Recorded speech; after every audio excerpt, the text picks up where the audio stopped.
Hello everyone, welcome to my YouTube channel pharma researcher. आज की video में मैं आपके साथ डिस्कस करूंगा फार्माकोलॉजी सब्जेक्ट के ऊपर कुछ इंपॉर्टेंट एमसीक्यू क्वेश्चंस। आज हम इंट्रोडक्शन टू फार्माकोलॉजी मींस जो बेसिक फार्माकोलॉजी है उसमें जो भी डेफिनेशंस आती हैं या अदर जो भी इम्पोर्टेंट टर्म्स होती हैं उन सभी के ऊपर हम एमसीक्यू क्वेश्चन डिस्कस करेंगे। चलिए स्टार्ट करते हैं आज की वीडियो को। आज का पहला क्वेश्चन है, dash is the study of drug and its action.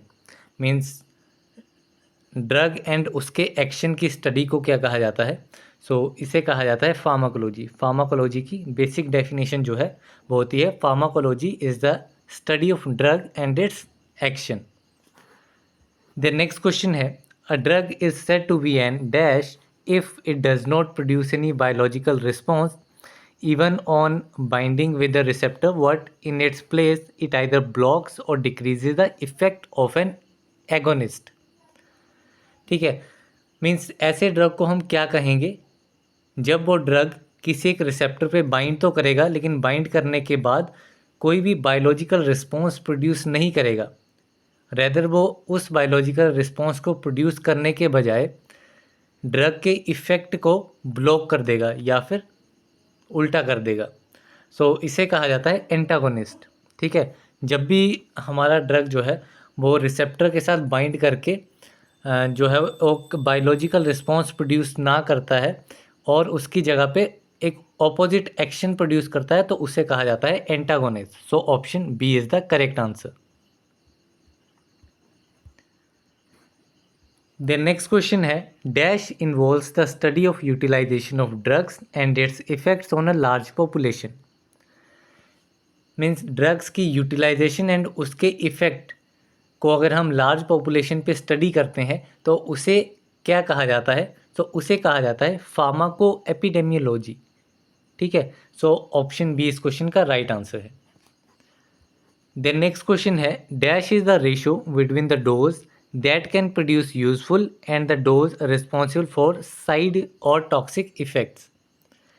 Means एक टर्म है, ठीक है, किसकी रेशो है दो चीज़ों के बीच में, एक ऐसी डोज ड्रग की, एक ऐसी डोज जो कि यूज़फुल इफ़ेक्ट प्रोड्यूस करती है एंड एक डोज है जो कि साइड इफ़ेक्ट या फिर टॉक्सिक इफ़ेक्ट प्रोड्यूस करती है।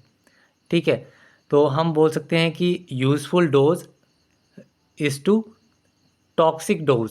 इनका रेशो, इस रेशो को क्या कहा जाता है? इस रेशो को कहा जाता है therapeutic index. Option A is the correct answer. The next question है, dash is the habitual use of a psychoactive drug that results due to repeated और and continuous use of these drugs and an abrupt discontinuation of drug में result to withdrawal symptoms. ठीक है, इसमें हमें एक ऐसी term बतानी है जिसे हम हैबिचुअल यूज़ कहते हैं of a psycho active drugs, जिसकी वजह से हमें उस ड्रग की आदत हो जाती है, मीन्स उसे दोबारा यूज़ करने का मन करता है। एंड अगर उसके यूज़ को अब्रप्ट कर दिया जाए, मीन्स डिसकंटिन्यू कर दिया जाए, ठीक है, तो उसकी वजह से हमें उसको विड्रॉ करने के काफ़ी सिम्टम्स देखने को मिलते हैं। इसे कहा जाता है एडिक्शन, कि हमें किसी एक पर्टिकुलर ड्रग की एडिक्शन हो गई है जिसकी वजह से हमें अगर वो चीज़ नहीं मिलती है तो उसके विड्रॉल सिम्टम्स हमें देखने को मिलते हैं। Option C is the correct answer. The next question है, sometimes some diseases can be induced unknowingly by the medical professionals when they are prescribe drugs for some other underlying disease, such diseases are known as. ठीक है, कई बार क्या होता है, कुछ disease जो हैं वो ऑटोमेटिकली इंड्यूस हो जाते हैं लेकिन वो एक्चुअल में इंड्यूस नहीं किए जाते हैं। मींस जो भी हमारे मेडिकल प्रोफेशनल्स होते हैं वो कुछ ऐसे ड्रग्स प्रिस्क्राइब करते हैं, ठीक है, जो किसी पर्टिकुलर डिजीज़ को क्योर करने के लिए यूज़ किए जाते हैं, लेकिन उन ड्रग्स की वजह से ही कुछ अदर डिजीज़ जो हैं वो इंड्यूस हो जाते हैं एंड उन डिजीज़ को कहा जाता है iatrogenic diseases. Option C is the correct answer. Means मैंने एक ड्रग दी है कफ को ठीक करने के लिए एंड कफ को ठीक करने के बजाय उसकी वजह से एक दूसरी डिजीज़ जो है वो कॉज हो गई। सो उस डिजीज़ को हम कहेंगे iatrogenic disease. The next question है therapeutic index of a drug is dash to its safety. So therapeutic index क्या होता है, ड्रग का थेरापेटिक इंडेक्स क्या होता है। सो थेरापेटिक इंडेक्स जो है वो सेफ्टी के डायरेक्टली प्रोपोर्शनल होता है। मीन्स जितना ज़्यादा थेरापेटिक इंडेक्स होगा उतनी ही ज़्यादा सेफ हमारी ड्रग रहेगी। So option B is the correct answer. The next question है as the half life depends upon the metabolic rate as well as on excretion it is also use in calculating the frequency of drug administration. So जो half life होती है drug की वो depend करती है metabolic rate पे, और metabolic rate के साथ में वो एक्सक्रीशन पे भी डिपेंड करती है। एंड हाफ लाइफ को ड्रग एडमिनिस्ट्रेशन की फ्रीक्वेंसी को कैलकुलेट करने के लिए भी यूज़ किया जाता है। सो इसमें हमें करेक्ट आंसर बताना है, लाइक जीन बेस्ड थेरेपी होगा या ऑर्गन लेवल फार्माकोलॉजी या फिर half life molecular level pharmacology. So इसका करेक्ट आंसर होगा half life. So option C is the correct answer. The next question है the branch of clinical pharmacology is specialize for. So clinical pharmacology की branch किसके लिए specialize होती है। सो ये clinical trials के कंडक्शन के लिए स्पेशलाइज होती है and also for the conduction of research studies. So option C is the correct answer, that is both A and B. Next question है the primary concern of dash branch is to study the adverse drug reaction. So किस branch का primary concern जो है वो adverse drug reactions को study करना होता है। सो ये होता है फार्माको एपिडेमियोलॉजी का। So option A is the correct answer. The next question है pharmacology is derived from Greek words pharmakon which means drug and logos which means dash. ठीक है, फार्माकोलॉजी एक ग्रीक वर्ड से डिराइव होती है जिसमें जो टर्म फार्माकोन है, फार्माकोन का मीनिंग होता है ड्रग एंड लोगोस का मीन होता है, लोगोस होता है स्टडीड इन। ठीक है, so option C is the correct answer.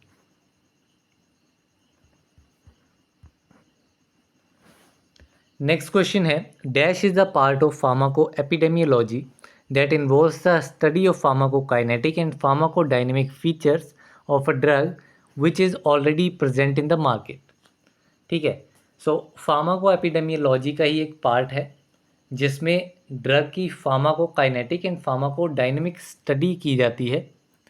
ठीक है, उन ड्रग्स की स्टडी की जाती है जो कि ऑलरेडी मार्केट में है, मीन्स ऑलरेडी शॉप्स पे बिक रहे हैं, पेशेंट उनको यूज़ कर रहे हैं। सो फार्माको एपिडेमियोलॉजी का जो फार्माको विजिलेंस है, ठीक है, फार्माको विजिलेंस एक फार्माको एपिडेमियोलॉजी का ही पार्ट है जो कि इन्वॉल्व करता है study of pharmacokinetic and pharmacodynamic features of a drug which is already present in the market. So option C is the correct answer. The next question है dash are macromolecules present on the cell surface to which the drug molecules bind and cause modulation of their functions.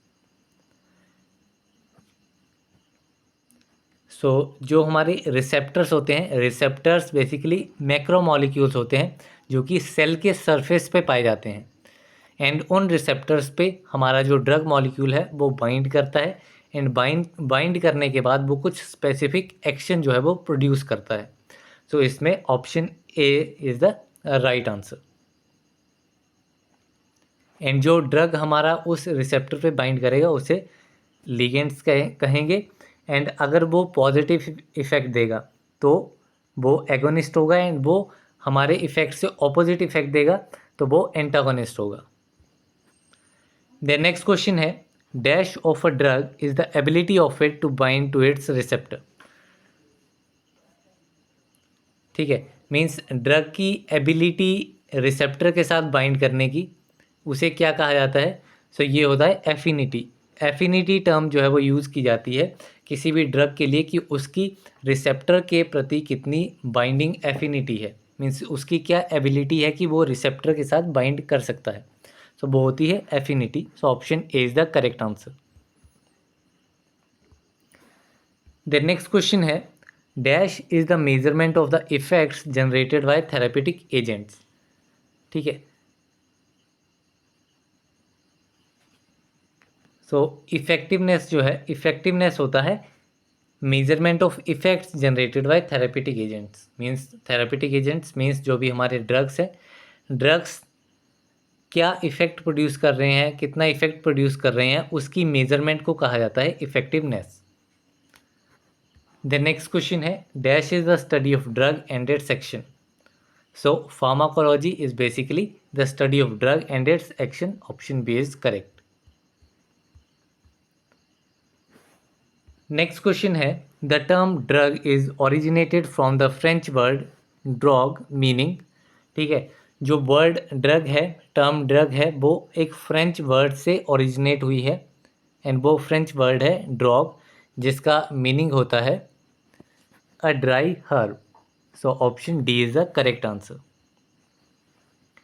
Next question है the meaning of kinesis is. So kinesis का meaning क्या होता है? सो kinesis होती है movement. तो kinesis से ही जो टर्म बनती है फार्माकोकाइनेटिक एंड फार्माकोडायनिक, जो दो टर्म्स मेजरली यूज़ की जाती हैं फार्माकोलॉजी में। सो फार्माकोकाइनेटिक्स होती है ड्रग की movement with in the body and pharmacodynamics means उसका फंक्शन क्या है, कैसे वो काम करेगी। सो वो होती है फार्माकोडायनेमिक्स। तो काइनेसिस मीन मूवमेंट।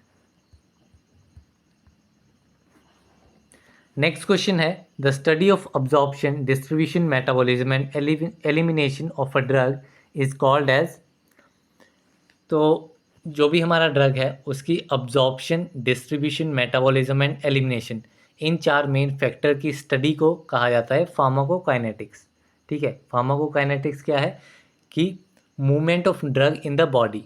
ठीक है, ड्रग की बॉडी में मूवमेंट क्या होगी, तो सबसे पहले हम ड्रग इनटेक करेंगे तो वो सबसे पहले अब्जॉर्ब होगी, तो वो आ जाएगा अब्जॉर्प्शन में।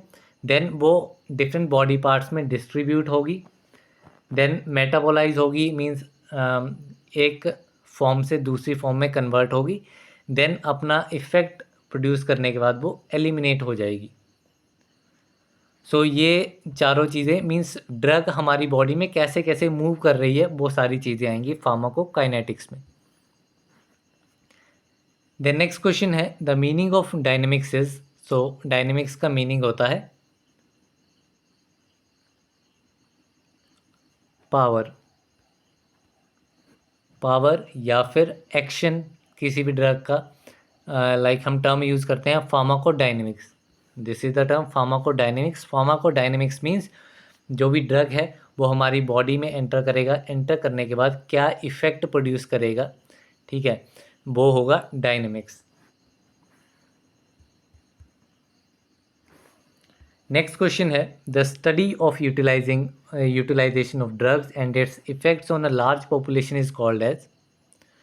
तो ड्रग्स की यूटिलाइजेशन एंड उसके इफ़ेक्ट की स्टडी एक लार्ज पॉपुलेशन पे, इसे कहा जाता है फार्माको एपिडेमियोलॉजी एंड इसी का पार्ट आता है आपका pharmaco vigilance, PV. The next question है dash is a study that involves the effect of the genetic structure of an individual on drug response.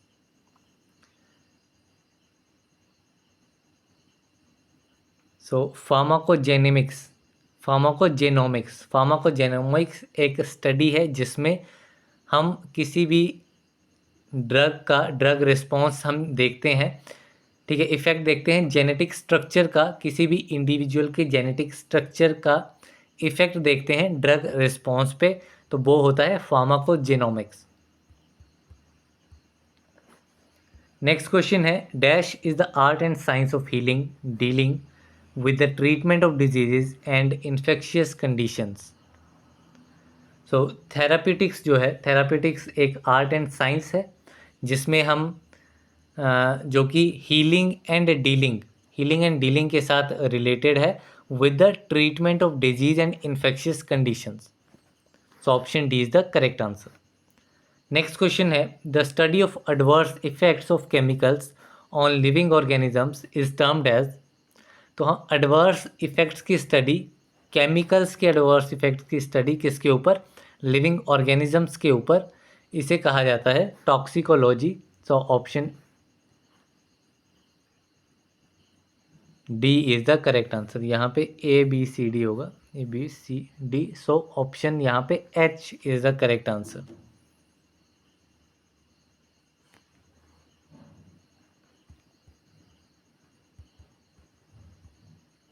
The next question है, the study of pharmacokinetic and pharmacodynamic features of a drug which is already present in the market is called as.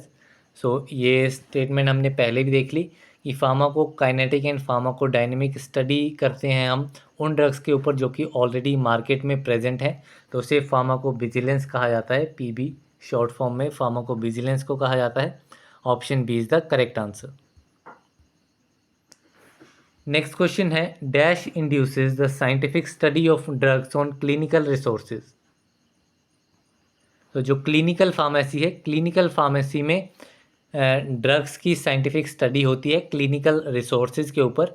So option D is the correct answer. Next question है, substances that bind to receptors are known as. So ऐसे substances जो कि receptor के ऊपर bind करते हैं, receptor के साथ बाइंड करते हैं एंड कुछ इफेक्ट प्रोड्यूस करते हैं, सो उन सब्सटेंसेस को कहा जाता है ligands. Option B is the correct answer. The next question है, dash is the condition in which two different drugs identify the same binding site. ठीक है, एक ऐसी कंडीशन जिसमें दो अलग अलग ड्रग जो हैं वो सेम बाइंडिंग साइट को आइडेंटिफाई करते हैं, मींस सेम बाइंडिंग साइट पे वो बाइंड कर सकते हैं। सो इन्हें, ये ऐसे ड्रग्स को, ऐसी कंडीशन को कहा जाता है competition. So option D is the correct answer. Means काफ़ी सिंपल से क्वेश्चन है कि आपको डेफिनेशन से ही काफ़ी क्लैरिटी मिल जाती है कि क्या चीज़ हो सकती है। सो नेक्स्ट क्वेश्चन पे चलते हैं, dash is the decrease ability of an organism to respond to repeated administration of a drug. तो जो टॉलरेंस है, टॉलरेंस टर्म हम यूज़ करते हैं जब किसी भी ड्रग को हम रिपीटेडली एडमिनिस्टर करते हैं, तो उस रिपीटेड एडमिनिस्ट्रेशन की वजह से जो हमारे ऑर्गेनिज़म है, ऑर्गेनिज़म उस पर्टिकुलर ड्रग के अगेंस्ट जो है वो टॉलरेट हो जाता है एंड उसकी जो एबिलिटी है वो भी डिक्रीज़ हो जाती है। So option C is the correct answer. Next question है, dash is the ratio between the dose that can produce useful effects which is known as effective dose ED and the dose responsible for side effect और toxic effects. ठीक है, जिसे हम toxic dose या फिर lethal dose कहते हैं। तो बेसिकली इसमें पूछा गया है कि ED that is effective dose and TD that is toxic dose या फिर लीथल डोज, इन दोनों का रेशो, इस रेशो को क्या कहा जाता है? सो इस रेशो को कहा जाता है therapeutic index. So option B is the correct answer. The next question है, dash are those therapeutic substances that bind and activate to a receptor and result to pharmacological responses that are mimic or similar to naturally occurring substances। ठीक है, ऐसे therapeutic substances जो कि receptor के साथ bind करते हैं, उसको एक्टिवेट करते हैं एंड फार्माकोलॉजिकल रिस्पॉन्स भी प्रोड्यूस करते हैं जो कि सिमिलर होता है नेचुरल अकरिंग सब्सटेंसेस की तरह। सो ऐसे थेरापेटिक सब्सटेंसेस को कहा जाता है agonist. So option A is the correct answer. The next question है, the science dealing with toxic substances और पॉइजन इज नोन एज। तो ऐसी साइंस जो कि टॉक्सिक सब्सटेंसेस या फिर पॉइजन के साथ डील करती है, सो ऐसी साइंस को कहा जाता है toxicology. Option D is the correct answer. The next question है द CCF स्टैंड्स फॉर। तो फार्माकोलॉजी में CCF की फुल फॉर्म क्या होती है? सो CCF होता है कंजस्टिव कार्डियक फेलियर। ये एक हार्ट डिजीज़ है, हार्ट डिजीज़ नहीं बोलेंगे, हार्ट कंडीशन है जिसमें हार्ट जो है वो फेल हो जाता है। So option C is the correct answer. Next question है therapeutic index of a drug is directly proportional to its. तो थेरापेटिक इंडेक्स किसके डायरेक्टली प्रोपोर्शनल होता है? सो ये सेफ्टी के डायरेक्टली प्रोपोर्शनल होता है। ऑलरेडी हमने देखा है। इसको दो तरीके से क्वेश्चन आ सकता है कि थेरापेटिक इंडेक्स सेफ्टी के साथ कैसे रिलेटेड है, तो ये डायरेक्टली प्रोपोर्शनल होता है। एंड दूसरा क्वेश्चन जो ऑलरेडी यहाँ पे आपके सामने है कि therapeutic index of a drug is directly proportional to its safety. So very important question. The next question है dash of a drug is defined as the time in hours that required for decreasing the concentration of the drug in blood, plasma और serum to 1/2 when equilibrium is reached. ठीक है। So इसमें हमें बताना है कि कौन सी टर्म हम यूज़ करेंगे ड्रग के लिए जो कि डिफाइन करेगी time in hours, means time बताएगी हमें आवर्स में, जो कि किसी भी ड्रग की कंसंट्रेशन को डिक्रीज़ करने के लिए रिक्वायर्ड रहता है इन ब्लड, प्लाज्मा या फिर सीरम में टू 1/2, मीन्स जितनी भी डोज दी गई है ड्रग की उसके हाफ जो है वो ब्लड, प्लाज्मा या फिर सीरम में पहुंच जाएगी जब इक्विलिब्रियम रीच होगा। सो इसे कहा जाता है biological half life. Option A is the correct answer. Biological half life, इसके ऊपर काफ़ी बार क्वेश्चन आता है। आप टी हाफ पूछा जाता है फर्स्ट ऑर्डर के लिए, ज़ीरो ऑर्डर के लिए, सेकंड ऑर्डर के लिए। सो वो काफ़ी इंपॉर्टेंट रहती हैं वो सारी इक्वेशंस। सो वो भी आप देख सकते हैं। द नेक्स्ट क्वेश्चन है dash involves the introduction of functional genetic material into mammalian cells so that the activity of malfunctioning of genes can either be replaced or supplemented। सो जो जीन थेरेपी है, gene therapy में functional genetic material की introduction की जाती है कहाँ पे? Mammalian sales में। मेमेलियन सेल्स में फंक्शनल जेनेटिक मटेरियल को इंट्रोड्यूस किया जाता है ताकि जो भी मेल फंक्शनिंग है जीन्स की, उस मेल फंक्शनिंग ऑफ जीन्स, उसकी एक्टिविटी को आइदर हम रिप्लेस कर दें या रिप्लेस ना होती है तो उसको बढ़ा दें। ठीक है, सप्लीमेंट कर दें। So option A is the correct answer. Next question है the PMDS stands for. So PMDS की फुल फॉर्म क्या होती है? सो PMDS होता है पोस्ट मार्केटिंग ड्रग सर्विलेंस। ये लास्ट स्टेज होता है क्लिनिकल ट्रायल्स का जिसमें हम मार्केट में एक लार्ज पॉपुलेशन के ऊपर ट्रायल करते हैं। So option D is the correct answer. So इस वीडियो में टोटल हमने 37 क्वेश्चन डिस्कस किए हैं जिसमें हमने ऑलमोस्ट जो भी बेसिक टर्म्स फार्माकोलॉजी में यूज़ की जाती हैं, बेसिक डेफिनेशंस जो होती हैं फार्माकोलॉजी में, वो सारी हमने डिस्कस कर ली। कुछ हमने इसमें फुल फॉर्म्स देखी हैं। सो ये सारी ही इम्पॉर्टेंट होती हैं एग्जामिनेशन पॉइंट ऑफ व्यू से एंड काफ़ी बार एग्ज़ाम में पूछी भी जाती हैं। सो इस वीडियो में बस इतना ही। मिलते हैं अगली वीडियो में, तब तक के लिए थैंक यू वेरी मच।